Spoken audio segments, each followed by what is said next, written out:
خراج تحسین بھیجا، لیکن اہود اپنے ساتھ اپنی تلوار لے گیا۔ تلوار خدا کے کلام کی طرف اشارہ کرتی ہے جو زندہ اور طاقتور ہے، اگرچہ تلوار کی لمبائی صرف ایک ہاتھ تھی۔ گویا بائبل ہمیں بتانا چاہتی ہے کہ کلام خدا کی چھوٹی سی سچائی ہے۔ ہمارے لیے اس میں یہ سبق ہے کہ ایک ایماندار دنیا میں تلوار یعنی خدا کے کلام کے ذریعے غالب آتا ہے۔ جی ہاں، اگرچہ میرے پاس بہت ساری صلاحیتیں نہ بھی ہوں، لیکن خدا کا کلام میرے ہاتھ میں ہے تو میں دنیا کے ان تمام اصولوں پر غالب آ سکتا ہوں جو اپنی تمام تر شہوت اور خواہشات کے ساتھ خدا کے خلاف ہیں۔ میں نے صحیح کہا؟ بھائی محیب، اہود کے بعد جو قاضی آیا اس کا ذکر 31ویں آیت میں ہے۔ اس کے بعد انات کا بیٹا شمجر کھڑا ہوا اور اس نے فلسطینیوں میں سے 600 مرد بیل کے بینے سے مارے اور اس نے بھی اسرائیلیوں کو رہائی دی۔ بھائی محیب، میں چاہوں گا کہ آپ ہمیں اس آدمی کے بارے میں بتائیے۔ دیکھیں، شمجر کا مطلب ہے اجنبی، ایک اجنبی جو دنیا سے گزر رہا ہے، اور یہ بھی ایک حقیقی ایماندار کی خاصیت ہے جسے خدا نجات کے لیے استعمال کرتا ہے۔ ایماندار جانتا ہے کہ کس دنیا میں اس کی کوئی جگہ نہیں ہے، وہ یہاں اجنبی اور آسمان کا مسافر ہے جو صرف یہاں سے گزر رہا ہے۔ بائبل بتاتی ہے کہ اہود کے بعد شمجر آیا، اور شمجر اہود کے بعد تھا۔ شمجر بھی اہود کے نقش قدم پر چلا جس سے دنیا پر اس نے فتح پائی۔ انات کا بیٹا شمجر، انات کا مطلب جواب ہے۔ یقینی طور پر یہ شخص دعا کر رہا تھا اور خداوند نے شمجر کی صورت میں اسے جواب دیا۔ بائبل جیسے کہتی ہے یہ خواب ہے کہ آدمی امیدوار رہے اور خاموشی سے خداوند کی نجات کا انتظار کرتا رہے۔ شمجر کے بارے میں لکھا ہے کہ اس نے 600 فلسطی آدمی مارے۔ فلسطی ارام اور مواب کے برعکس تھے، یہ وہ دشمن تھے جن کے وہ پہلے غلام تھے۔ ارام اور مواب باہر سے آئے تھے، لیکن فلسطین ان لوگوں کے درمیان رہ رہے تھے۔ وہ دشمن کی نمائندگی کرتے جو ہمارے اندر رہتا ہے۔ جو دشمن ہمارے اندر رہتا ہے وہ جسم ہے، جی ہاں، اور یہ جسم۔ زیادہ خطرناک ہے۔ اس نے انہیں کیسے شکست دی؟ اس نے فلسطینیوں میں سے 600 مرد بیل کے پینے سے مارے۔ بیل کا پینا ایک آلہ ہے جسے جانوروں کو تیز بھگانے کے لیے استعمال کیا جاتا ہے۔ وہ اسے ترغیب کہتے ہیں، اور ترغیب یا موشی کو چبانے اسے والی تربیت لاٹھی کہتے ہیں۔ جو کہ کلام خدا کی طرف بھی اشارہ کرتا ہے کہ دانش مند کی باتیں پینوں کی مانند ہے۔ ہمیں پطرس کا پیغام یاد ہے۔ بائبل کہتی ہے جب انہوں نے یہ پیغام سنا تو ان کے دل پر چوٹ لگی۔ شمزر نے اسرائیل کو غلامی سے چھڑایا، خوشی اور گانے کی آواز لوٹ آئی، اور اس نے اس فتح کو مکمل کیا جس کا آغاز سب سے پہلے اہود نے کیا تھا۔ مطلب اس کا خلاصہ میں اس طرح کر سکتا ہوں کہ خدا کا کلام ہر اس شخص کے لیے ضروری ہے جو چاہتا ہے کہ خدا اسے لوگوں کی بیداری کے لیے استعمال کرے۔ اہود نے تلوار کا استعمال کیا جس سے مراد خدا کا کلام ہے۔ شمجر نے بیل کا بینا استعمال کیا جس سے مراد دانش مندوں کے الفاظ ہیں جو خدا کا کلام ہے۔ صحیح۔ بھائی صفوات، اگر ہم چوتھے باب کی طرف بڑھیں تو یہاں لکھا ہے اور اہود کی وفات کے بعد بنی اسرائیل نے پھر خداوند کے حضور بدی کی، سو خداوند نے ان کو کنعان کے بادشاہ یابین کے ہاتھ جو حصور میں سلطنت کرتا تھا بیچا۔ اس سے پہلے کہ میں پڑھنا جاری رکھوں، برائے مہربانی ہمیں بتائیے کہ کیسے لوگ اہود کے مرنے کے بعد دوبارہ خدا کو چھوڑ سکتے ہیں؟ جی بھائی۔ دراصل یہ ایک لمبا عرصہ ہے، جیسے کہ ہم نے بھائی محیب سے سنا 80 برس کا، اور جب انہوں نے آرام کیا تو وہ سست اور غافل ہو گئے، اور یہی گناہ میں گرنے کی شروعات تھی۔ اور ایک طویل عرصہ کے بعد لوگوں نے وہ کیا جو خدا کی نظر میں بہت ہی برا تھا، اور بائبل بتاتی ہے کہ بنی اسرائیل نے پھر خدا کے حضور وہ کیا جو اس کی نظر میں برا تھا، اور خداوند نے ان کو کنعان کے بادشاہ یبین کے ہاتھ سے بچایا، اور یبین کے لشکر کے سردار کا نام سسرا تھا، اور اس کے پاس لوہے کے 900 رتھ تھے۔ گناہ کے نتائج بہت خوفناک ہیں، اور جب لوگوں نے برائی کی تو خداوند ان پر مصیبت لایا، اور ہم نے بائبل میں دیکھا کہ لوگوں پر مصیبت آنے کی وجوہات میں سے ایک یہ ہے کہ وہ گناہ اور شرم میں کیا جی یہ رہے ممکن تھے۔ ہے کہ ایک شخص اس نقطے تک پہنچ جائے جہاں خدا اسے اس کے دشمنوں کے ہاتھ میں دے دینے کی اجازت دے جیسے اس نے اسرائیلیوں پر دی؟ اس کے بارے میں بتائیے۔ ہمیں یہ نہیں بھولنا کہ خدا پاک ہے، خدا پاک ہے، اور وہ گناہ سے نفرت کرتا ہے، وہ برائی کو دیکھ نہیں سکتا اور نہ ظلم کو۔ پس جب لوگ گمراہ ہوئے تو مقدس خدا کو یہ کرنا تھا کہ ان کے دشمن ان پر حکومت کریں گے، ان کو ایسا تنگ کروں گا کہ وہ جان لیں گے کہ انہوں نے برائی کی، اور برائی کا مطلب ہے کہ حدود سے تجاوز کرنا۔ مثلا آپ اور میرے درمیان کاشت کرنے والی زمین ہے تو ایک لائن ہونی چاہیے جو حد مقرر کرے۔ اگر ہم میں سے کوئی لالچی ہوگا تو اس لائن کو مٹا دے گا، اور اسے خلاف ورزی کہا جائے گا، اور لوگوں نے خدا کے احکامات اور اس کے عہد کی خلاف ورزی کی تھی، اور خدا نے یبین کے بادشاہ کے ہاتھ انہیں بیچ دیا، اور ایسا لگتا ہے کہ یبین بادشاہ نے انہیں بہت زیادہ پریشان کیا، اور اسی وجہ سے لوگ خدا سے فریاد کرنے لگے۔ لہٰذا اس کہانی میں ہم لوگوں کی برائی اور مصیبت اور اس کے بعد ان کی فریاد کو دیکھتے ہیں، اور خداوند ان کا رونا سننے کے لیے تیار ہے جو اس کا خوف مانتے ہیں، اور اس نے بڑی مہربانی سے انہیں نجات دی۔ اب میں چوتھے باب کی کچھ آیات پڑھنا چاہوں گا، اس کے بعد ہم ایک وقفہ لیں گے اور وقفے کے بعد واپس آ کر مہمانوں سے سوال لیں گے۔ اور اہود کی وفات کے بعد بنی اسرائیل نے پھر خداوند کے حضور بدی کی، سو خداوند نے ان کو کنعان کے بادشاہ یابین کے ہاتھ، جو حصور میں سلطنت کرتا تھا، بیچا، اور اس کے لشکر کے سردار کا نام سسرا تھا، وہ دیگر اقوام کے شہر حسروت میں رہتا تھا۔ تب بنی اسرائیل نے خداوند سے فریاد کی، کیونکہ اس کے پاس لوہے کے 900 رتھ تھے، اور اس نے 20 برس تک بنی اسرائیل کو شکست سے ستایا۔ اس وقت لفودیت کی بیوی دبورا نبیہ بنی اسرائیل کا انصاف کیا کرتی تھی، اور وہ افرایم کے کوہستانی ملک میں راما اور بیتیل کے درمیان دبورا کے کھجور کے درخت کے نیچے رہتی تھی، اور بنی اسرائیل اس کے پاس انصاف کے لیے آتے تھے۔ عزیز ناظرین، یہاں ہم ایک چھوٹا سا وقفہ لیں گے اور وقفے کے بعد مہمانوں کے سوالات کے ساتھ حاضر ہوں گے۔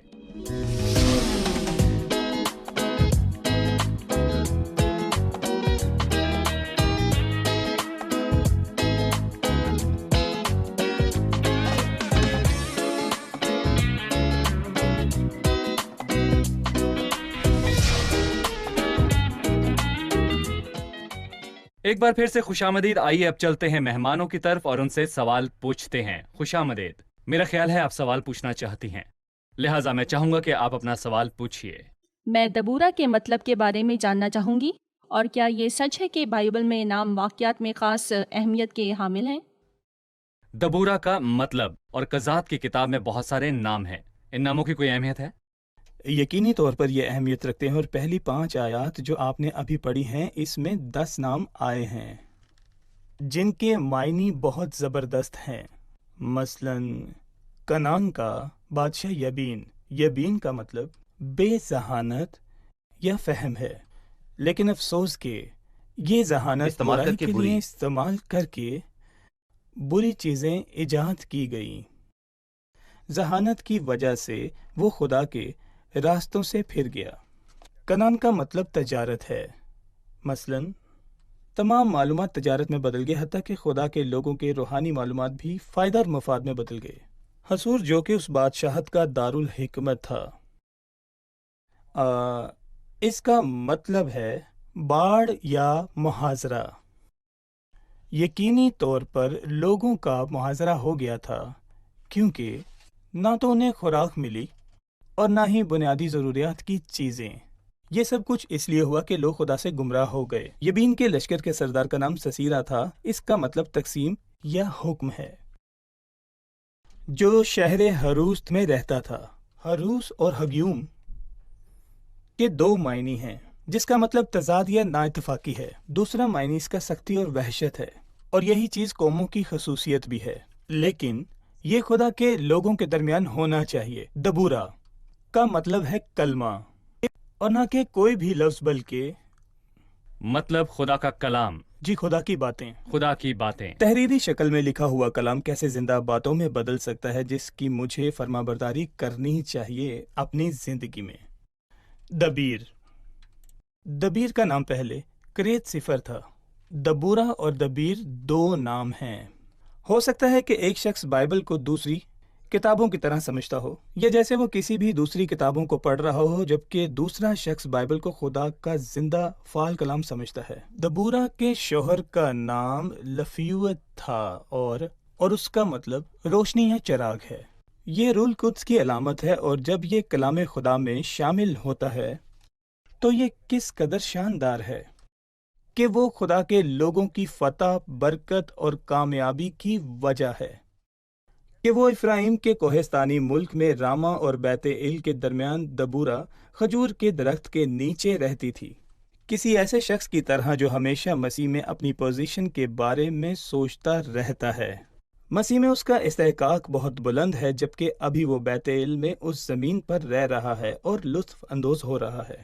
اس کے بعد ہم پھلدار افرایم کے بارے میں پڑھیں گے. یہاں ہم ایک ترتیب کے بارے میں دیکھتے ہیں. اس موضوع میں بہت ساری تفصیلات ہیں نیز ناموں کے معنی بھی ہیں اور اہمیت بھی، جی اور وہ ہمیں سبق سکھاتے ہیں. بالکل. لہٰذا جو بائبل مقدس کے ناموں کو ان کے معنی جانے بغیر پڑھتا ہے وہ اسے کھو دیتا ہے. وہ بہت کچھ کھو دیتا ہے. جی 8ویں آیت میں ہم دیکھیں گے کہ دبورا برق کے ساتھ چلی گئی، اور 8ویں آیت میں برق نے اسے ایک واضح جواب دیا. اور بھائی میں 8ویں آیت سے پڑھنا چاہوں گا.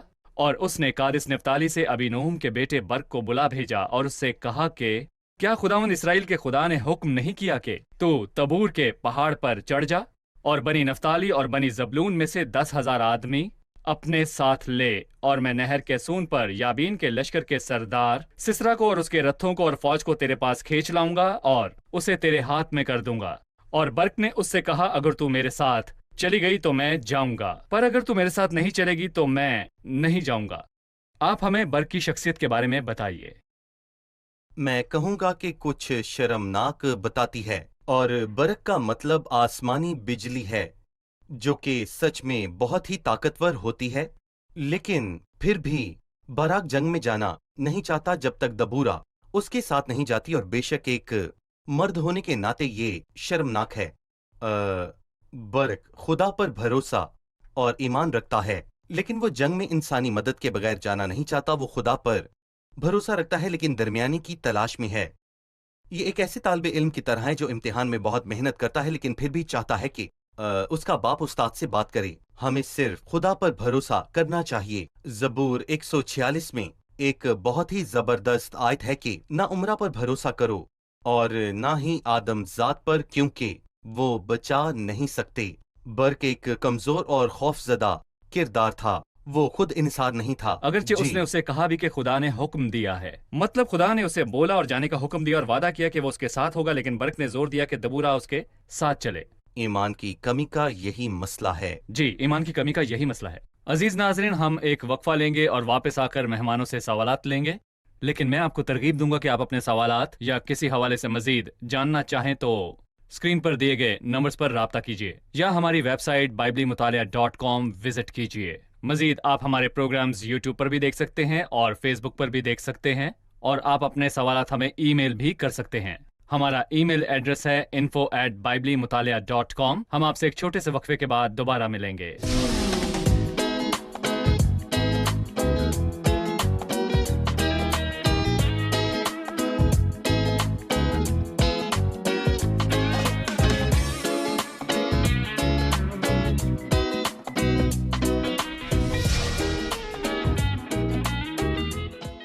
ایک بار پھر سے خوش آمدید. آئیے اب چلتے ہیں اپنے مہمانوں کی طرف اور ان سے سوال پوچھتے ہیں. کس کا سوال ہے؟ خداوند نے دبورا کو استعمال کیا کہ وہ لوگوں کی رہنمائی کرے. کیا اس کا مطلب یہ ہے کہ خدا عورتوں کی قیادت کرنے کی اجازت دیتا ہے؟ بھائی یہ ایک اہم سوال ہے. اس میں کوئی شک نہیں کہ عورتوں کا کردار بہت بڑا ہے، خاص طور پر اس کتاب میں. بائبل میں بہت ساری معزز عورتوں کی کہانیاں درج ہیں جو کہ خدا کے لوگوں کی مائیں تھیں. خدا نے انہیں بہت برکت اور مؤثر طریقے سے استعمال کیا اور وہ خدا کے لوگوں کے لیے برکت کا سبب بنی تھیں. ایک کہانی کا ذکر خروج اس کے 15ویں باب میں کیا گیا ہے. یہ مریم کے بارے میں ہے جو کہ موسیٰ اور ہارون کی بہن تھی، جس نے بحر کلثم پار کرنے کے بعد نجات کے گیت گانے میں تمام عورتوں کی قیادت کی. روح القدس بڑی حکمت سے ہمیں بتاتا ہے کہ موسیٰ نے خدا کے لوگوں کی رہنمائی کی اور مریم نے عورتوں کی رہنمائی کی. یہاں ہماری کہانی میں دبورا شہر کے دروازہ پر فیصلہ نہیں کر رہی، بلکہ وہ کھجور کے درخت کے نیچے بیٹھی ہوئی تھی اور لوگ اس کے پاس آیا کرتے تھے اور وہ ان کی اصلاح کرتی اور ان کو نصیحت دیتی. اس نے قیادت کرنے کے کردار کے بارے میں نہیں سوچا، اسی لیے اس نے برق کو بھیجا.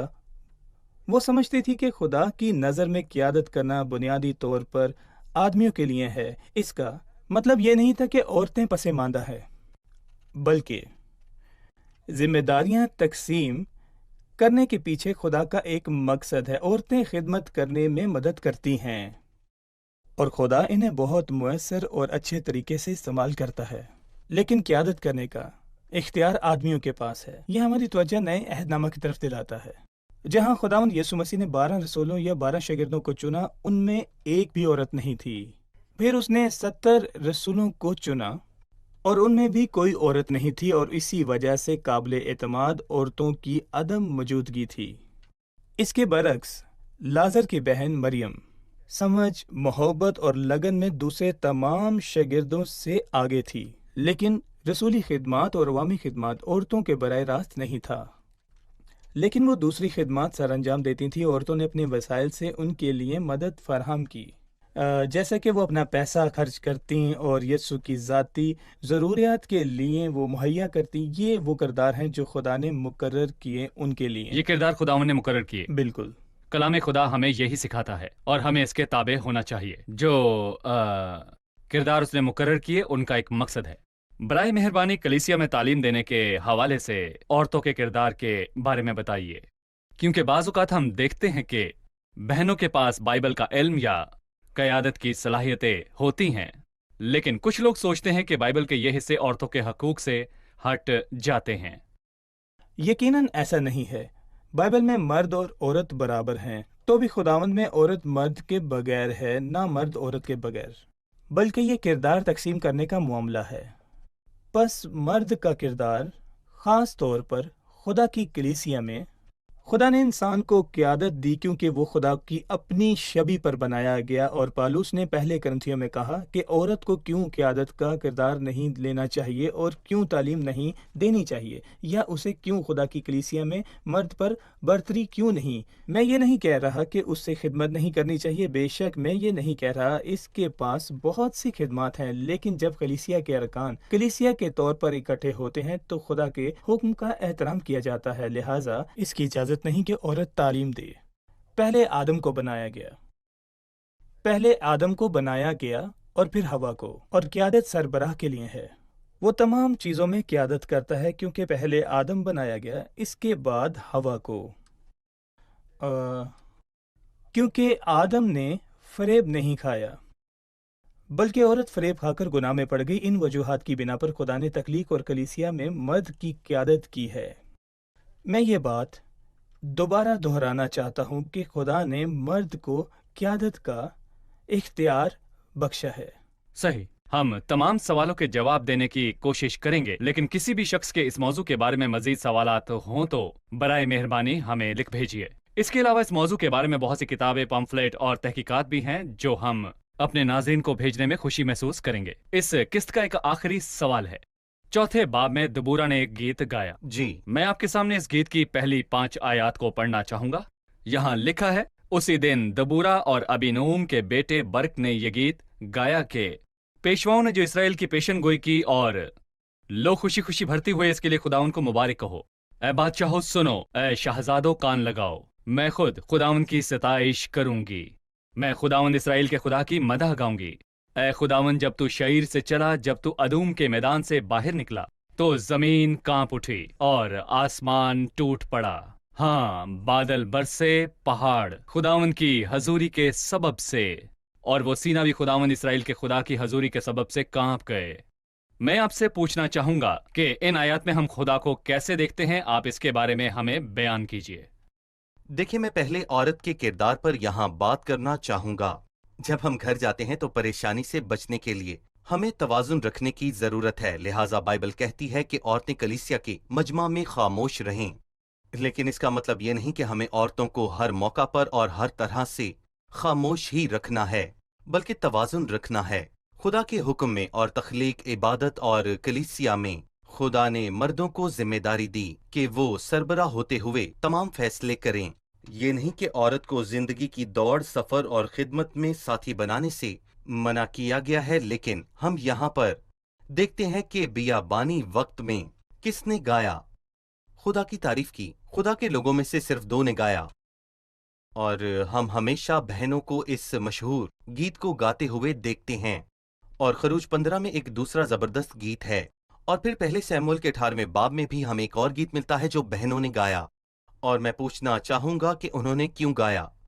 انہوں نے فتح حاصل کی۔ صحیح۔ اور اس کے بعد پھر ایک اور بدکار شخص تھا جسے یبین کہتے تھے،